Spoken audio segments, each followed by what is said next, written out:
afternoon, Cross Timbers. Today is Tuesday, February 26, 2013. This is Texan TV News from Tarleton State University campus in Stephenville, Texas, and I am Kaylee Bedingfield.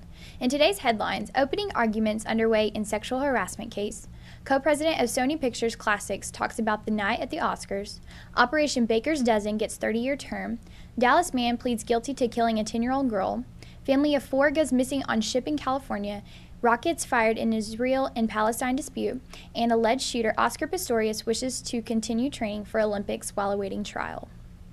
Now today's top story. According to the Stephenville Empire-Tribune, the owner of Castillo's restaurant, Conrado Castillo, and son, Marco Castillo, are being sued by former employee Angela Scott for sexual harassment.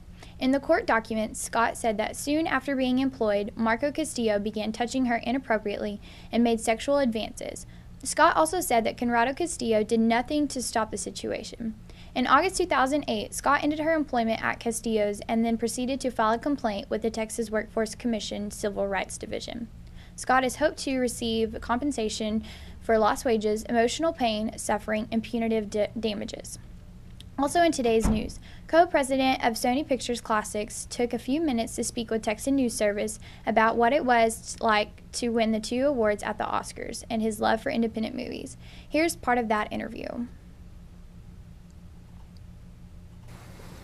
Good morning. It's February 26th, and my name is Kaylee Bedingfield, and I'm reporting live from Tarleton State University's public radio station KTRL and Texan News.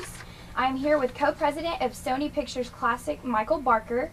Mr. Barker is fresh from the 85th Annual Academy Awards, and he has taken a couple of minutes to speak with us. Thank you for coming, Mr. Barker. Thank you. It's my pleasure to be here. I'm glad you're here. So you just flew in from New York last night, correct? From Los Angeles. Oh, Los Angeles. Oh, Right. okay. And you just got back from the Oscars. Tell me, how was your evening?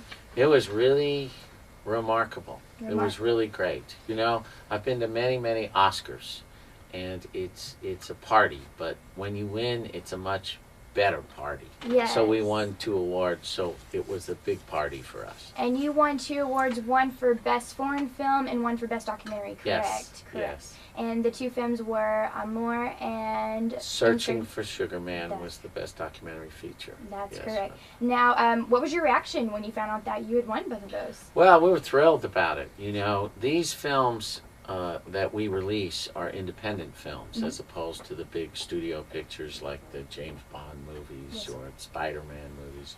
And so when one of these films wins an Academy Award, it gives these films a real profile with the public and really helps the films come to the attention of the public.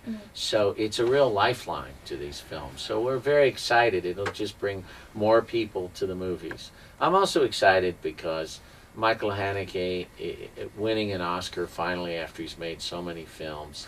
It's a very beautiful thing to see something like that happen. And then someone like Malik Benjalloul, who directed Searching for Sugar Man, it's his first film, so it really represents a great beginning to a big career. Oh, yeah. So we had both the master with Michael Haneke, who's been around a long time, and the new debut director really making a name for himself. So that's very exciting to have both of that in the same evening.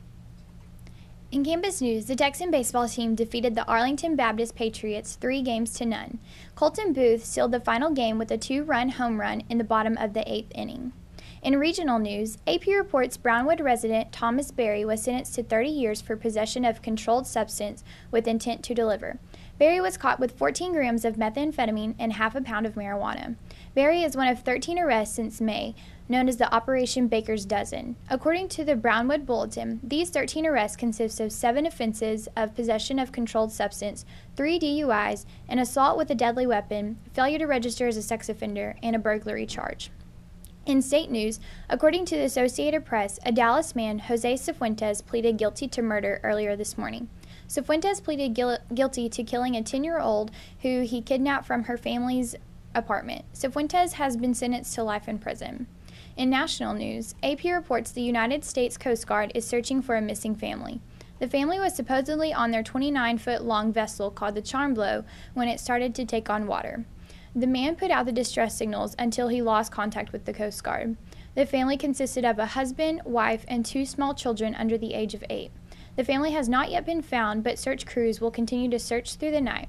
The family has been missing since Sunday evening. The man said on the recording that they were abandoning ship and trying to make a raft out of a cooler and other materials. In international news, AP reports a rocket was fired Tuesday in Israel by Gaza militants in retaliation to the Palestinian president's death while being held captive in Israel. Arafat Aradat, the Palestinian president, died this weekend. Although it is uncertain of the cause of his death, according to AP, the autopsy shows that Aradat had been tortured and beaten. Aradat's death has caused several uprisings. AP reports that 2 teenage Palestinian boys, ages 13 and 16, were wounded in uprising with Israeli soldiers, leading to the 16-year-old being shot in the head. The press has yet to release the 2 boys' names nor how the soldiers will be apprehended, but it is reported that the teenager is in critical condition in Jerusalem's Hadassah Hospital.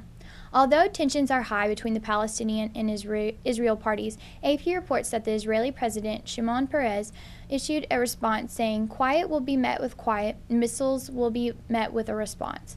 But also to ensure no further attempts of violent acts, he also stated that he believes there are deep interest in lowering flames. Now for today's sports. According to the Associated Press, Paralympian runner Oscar Pistorius has informed South African authorities that he wants to continue his training while on bail for the murder case against him. Pistorius is being charged for premeditated murder that took place early on February 14th when he said he mistook his girlfriend for an intruder and shot her. Pistorius wants to continue his training, but a spokeswoman for the Olympic runner denied that he would be making plans anytime soon to return to the track. Spokeswoman Janine Hill said he is currently in mourning and his focus is not on his sports. Ampi Liu, the coach of the Paralympians, said that Pistorius could be heartbroken and unwilling to immediately run again. Pistorius is currently out on bail and discussed the bail terms with his probation officer and correctional official at the Pretoria Magistrates Court. James Smallberger, the Chief Deputy Commissioner of the Department of Correctional Services, said that it's Pistorius' wish to continue practice. Pistorius will make his next court appearance on June 4th. Now for today's weather. Today's forecast is sunny with a high of 61 with winds coming from the northwest at 11 miles per hour. Today's broadcast was produced by Dallas Birch, Emily Bracey, Jasmine Sullivan, Jamie Williams, Ian Traub, and Tyler McConaughey. You can follow Texan News Service on Facebook and Twitter. I am Kaylee Bedingfield. Tune in tomorrow for the latest news from the Tarleton State University campus in Stephenville, Texas.